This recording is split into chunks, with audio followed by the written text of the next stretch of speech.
आज का प्रेरणा पाथे आत्मा सत्य और सनातन। आत्मा सनातन सत्य है क्योंकि यह भूत भविष्य वर्तमान में एक सी मूल आत्मा रहती है और एक सी मूल आत्मा हर जीवित प्राणी में होती है। इसीलिए यह अनादि अनंत है, सत्य है और सनातन है। आत्मा को जान लेने के बाद में सब कुछ जान लिया जाता है। दुनिया में अनेकों तरह की विद्या है, लेकिन सबसे बड़ी विद्या है वह आत्मविज्ञान है, वह आत्मविद्या है, क्योंकि ये हमारा स्वरूप है। हम आज जो कुछ भी कार्य करते हैं, जो कुछ भी है, वो आत्मा की हाजिरी से है, आत्मा की प्रेजेंस से है। इसीलिए हमारे सबसे नज़दीक और हमारे सबसे मुख्य स्वरूप है, उसको जो है हमें ज्ञात करना चाहिए और उसकी हमें जानकारी करना चाहिए।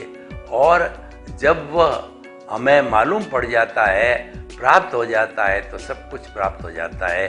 इसको हम सेल्फ रियलाइजेशन कहते हैं। सेल्फ रियलाइजेशन जब 100% हो जाता है तो हमारा अनुभव 360 डिग्री तक चला जाता है, और 360 डिग्री का अनुभव है वह केवल दर्शन बनता है और उसके बाद में केवल ज्ञान हो जाता है। तो जो मूल आत्मा है वो अपने आप सनातन स्वरूप में है, अपने आप सत्य स्वरूप में है। हमें उसको प्राप्त करने के लिए इसके साथ में जो अज्ञान रूपी वेल्डिंग है, जो राग द्वेष जुड़ा हुआ है, उसको हम अलग कर देते हैं। तो अलग करने के बाद में जो सत्य और सनातन आत्मा है, वह आत्मा अपने आप हमको प्राप्त हो जाता है। वो तो है ही है, लेकिन क्या है कि वो मुक्त अवस्था में हो जाता है, और मुक्त अवस्था में होने के कारण जो हमारी आत्मा है वे विशुद्ध रूप में होती है, और वह अनंत ज्ञान, अनंत दर्शन,